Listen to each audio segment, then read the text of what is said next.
Welcome to the Tackling College Sports Podcast, the definitive resource to help you navigate your way to play college-level sports. Here are your hosts, Chris Legates and Mark Franco, where they want you, the TCS Nation, to be your best. Welcome, TCS Nation, and thanks for tuning in to session number 5 of the Tackling College Sports Podcast. I'm your host, Mark Franco, and alongside me is my co-host, my cohort, and partner in crime, Chris Legates. Today we have the pleasure of interviewing Kelly Buikus, the head women's lacrosse coach at Ave Maria University in the lovely state of Florida. You're going to hear Kelly's reaction to the type of talent she's dealing with here on the TCS Nation. And on a more serious note, you'll hear some of Kelly's favorite quotes, a couple of books that she's really excited about, and how Kelly has helped build this program from the ground up. So get a beverage, find a Barcalandra, sit back and relax. It's going to be a good one. Kelly, good morning. How are you? Good. How are you? Doing well. Thanks for joining us today on the Tackling College Sports Podcast, where Chris and I are quickly thought of as the Pitt and Clooney of the podcasting community. Yeah, we have a face for radio. Face for radio. Kelly, can you give us a little bit of background on how you got to the position you are in today, which is the head women's lacrosse coach at Ave Maria University in Florida? Sure. I played lacrosse in college. I was actually on the first team at, then it was St. Joseph College, now the University of St. Joseph. And I also played basketball there. Really loved my experience there as a dual sport athlete. I didn't really know what I wanted to do after I graduated, so I decided to start coaching. I kind of fell into it. Some opportunities kind of, came about. I helped out with my then college coach that next season after I graduated, and then I coached at the high school level as well.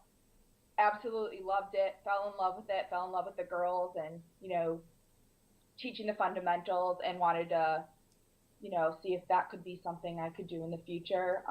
From then I went on to Hood College as a graduate assistant. I was there for a year, and then there was an opportunity not too far away to become a head coach and an assistant athletic director at Wilson College in Pennsylvania. I was there several years, and now I'm at Ave Maria in beautiful Southwest Florida, growing the program from the ground up. Wow, so you gave up living the life of snow and cold weather in Pennsylvania to go to Florida?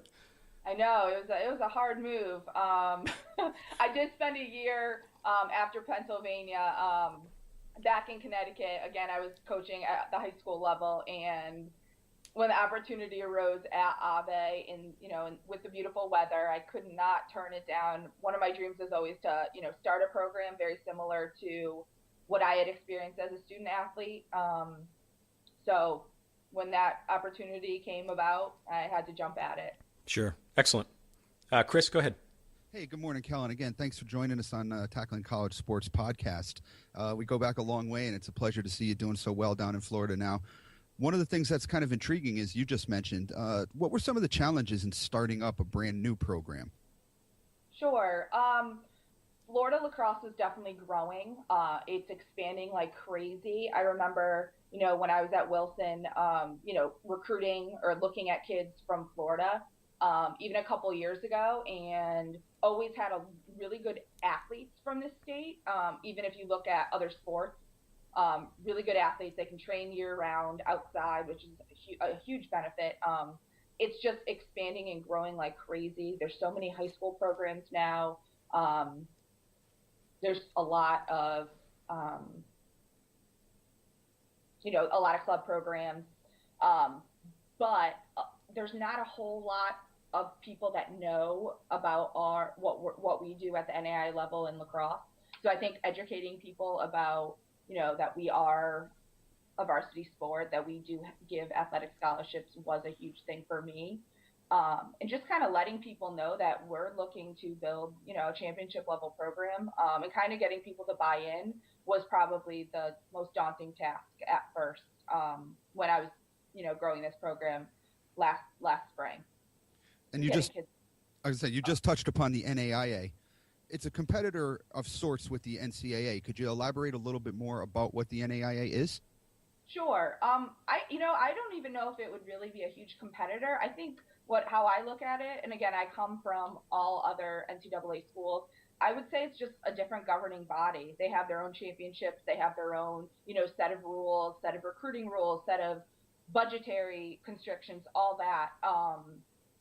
But it's just another opportunity, I think, for, prospective student athletes to play, in some degree, get some college scholarships. I've loved the experience. It's just a little bit different, the rules.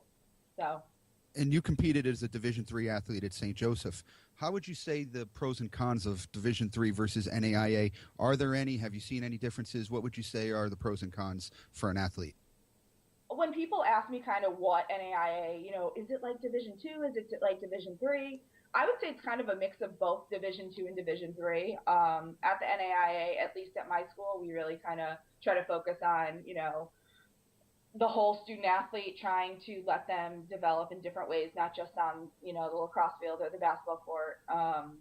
It's about the whole, student athlete. Academics are the first and foremost, biggest thing. But we do give athletic scholarships, which, is a little bit different than the Division III level, which they can't. Right, and that's the next question. You're stepping ahead. You're doing a really good job, Cal. As far as the financial aspects are concerned, how does Ave Maria package their students and from an aspect of being able to make it work financially for maybe somebody who's out of state, somebody who maybe is even international as well? Sure. We're given, they do get their academic money, and then athletic money is completely separate based on, an average that us as coaches do have to, maintain. But schools down south, at least from my experience, are a little bit more affordable anyway. So we're able to get our student athletes a pretty good package for a really high academic school. So most of our kids come out pretty happy with what we're able to give them for the most part. And in your position now of starting up a program, Cal, when you look at it, how do you determine what type of player you're looking at? I know you need numbers initially, but obviously it has to be somebody that has ability, has some degree of experience in the game. So when you're out there now at showcases, at high school games, how are you evaluating the players for your program? Sure. If this information is given to me, the first thing I look at is their grades, their academics, how they've done on some of the tests, because we have to travel quite a bit. If they can't get it taken care of in the classroom, they're not going to even see the field. So I would say that's first and foremost. Second, I'm really looking for players that want to come into a program and make an impact right away. I'm looking for leaders, girls that can really buy into what we're trying to do is really important to me. And they want to be an asset right from the get. So there's a lot of opportunities at this point in the expansion of, college lacrosse as a whole. There's so many new programs kind of sprouting up. You'll hear about them so much. And, other coaches are kind of going through the same growing pains as I am as we're trying to build into, a highly respected program.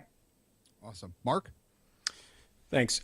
Kelly, can you tell us what the biggest obstacles that you find are facing athletes in college from perhaps a social standpoint, class management, so on and so forth?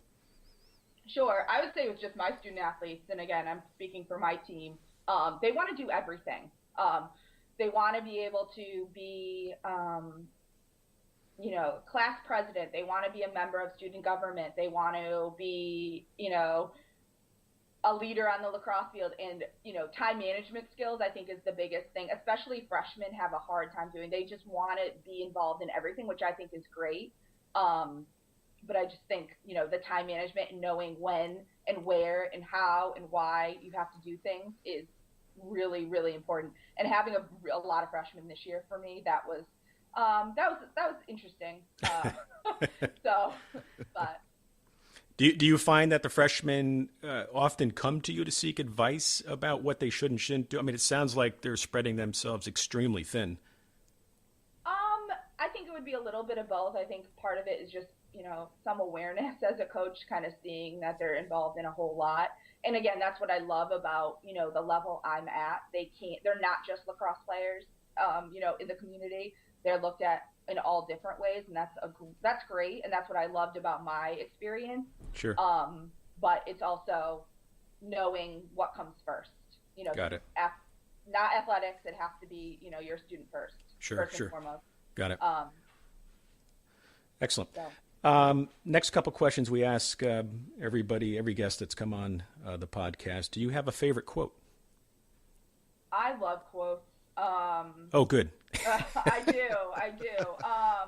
Some of them are, the ones that you hear all the time. Like, I love Vince Lombardi. The harder you work, the harder it is to surrender. Sure. That's a huge one. In all my packets that I give my kids, there's always quotes and quotes. They're always like, why is our summer workout packet, 60 pages long? I'm like, don't worry, 10 of them are just quotes on one page. Yeah, 45 pages of quotes. Yeah, I know, right? They always look at it with their, really, coach? Really? But yeah, that's one of my favorite ones.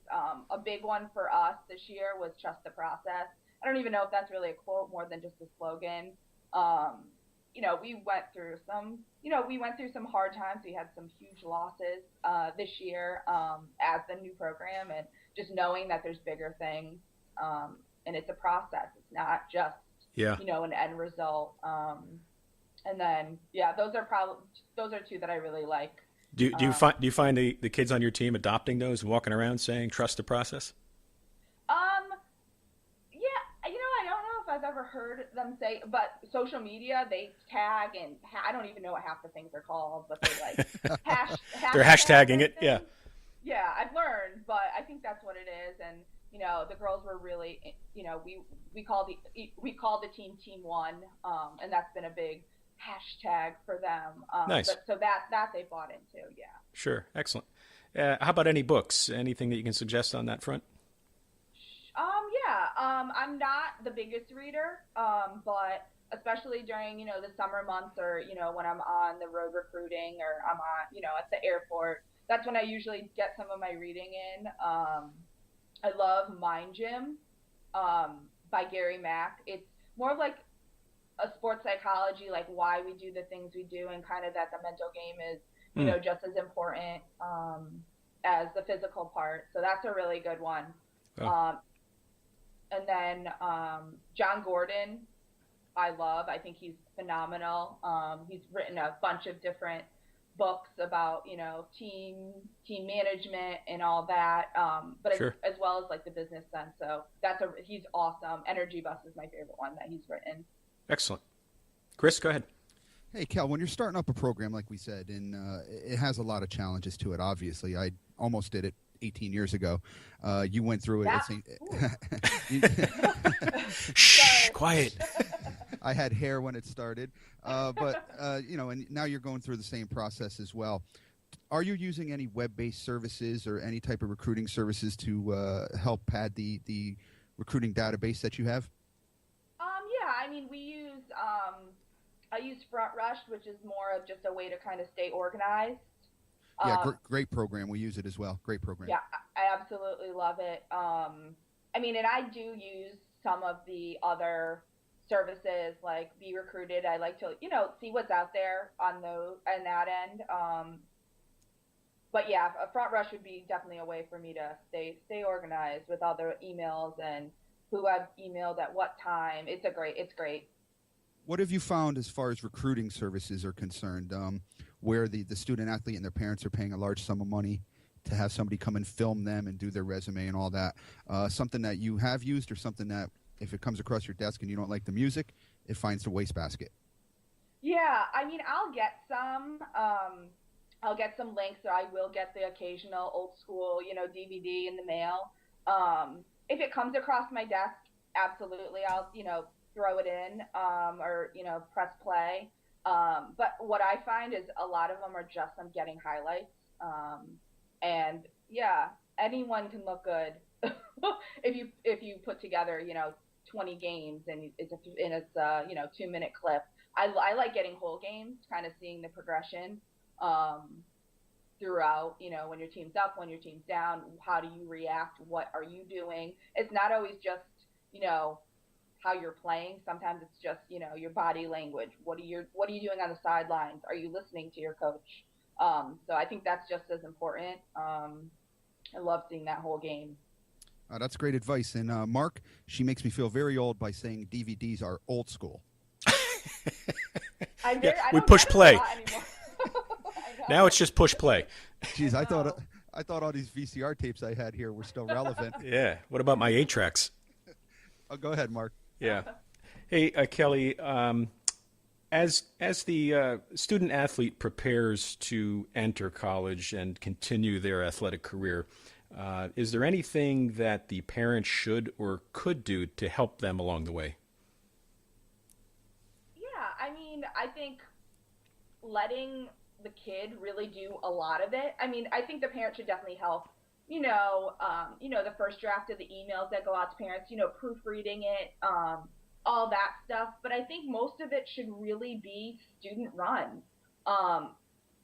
Early on in the process, I don't like getting emails from parents unless it's, oh, what time are you picking up, Susie at the airport? Things like that, that's fine. But, those initial emails need to come from the kids. The initial phone calls should be coming from the kids or the club coaches.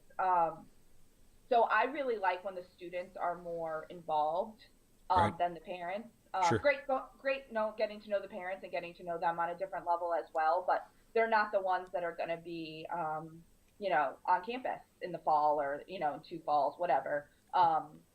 So parents just need to support, I think, is the most important thing, kind of giving them the opportunities to be seen. Right. And as we always say here, that when you're sending the emails out to several coaches, make sure you change the name. Oh, yeah, those are the worst. The worst. Tell the audience what you do with those. I laugh and then I delete it. Really? Thank you. It's horrible. But it's happened. It happens, and, as technology is getting better and better, there's still those little things, and, it'll go to the wrong, or if it says the wrong school or I've gotten some for the wrong sport as well. Oh, wow. So I don't know if there's like we have Front Rush, I don't know if there's, things that go out to a bunch of student or coaches at the same time, but I'm getting all of them. So take your time, take a breath before you hit send.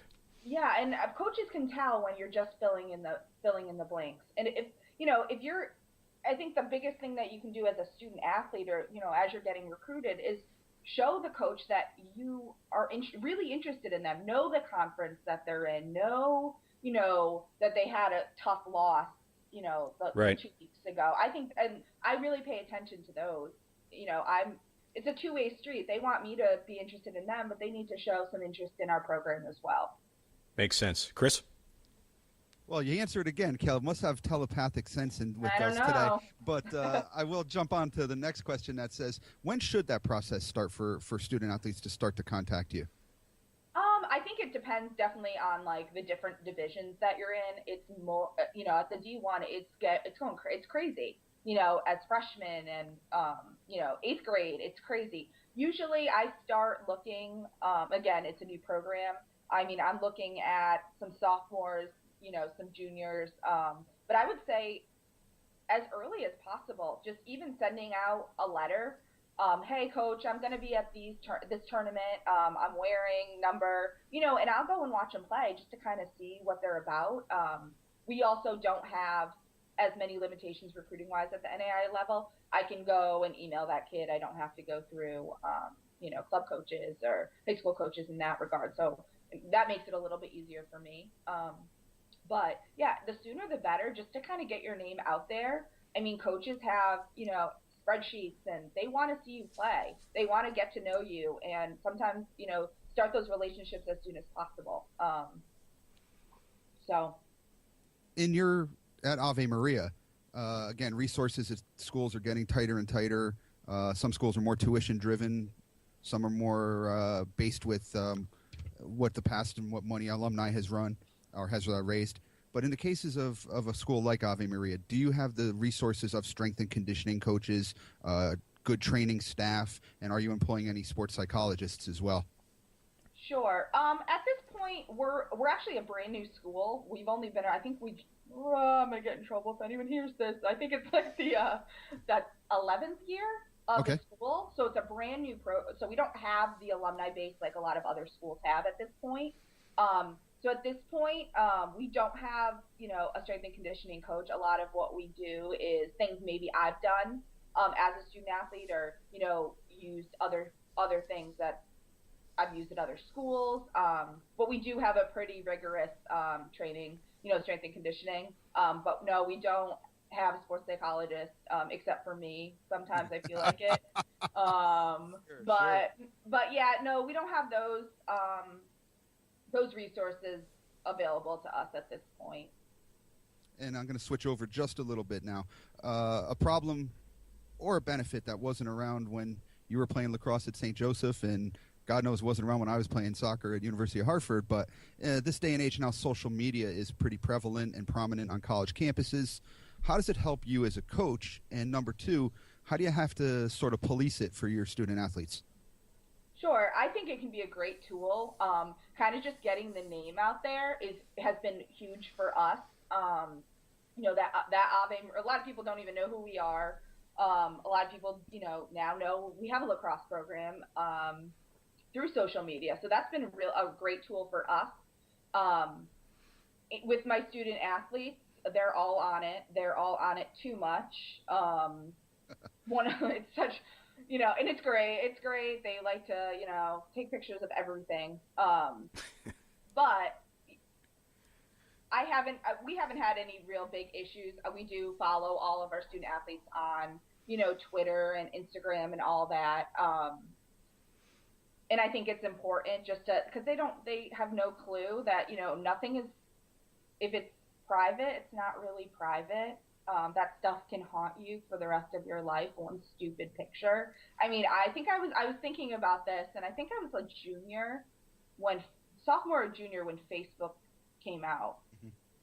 So it wasn't even something like I had for 4 years at St. Joe's. And I remember it being like the biggest thing. You had to have an EDU, and now like grandma can be on it.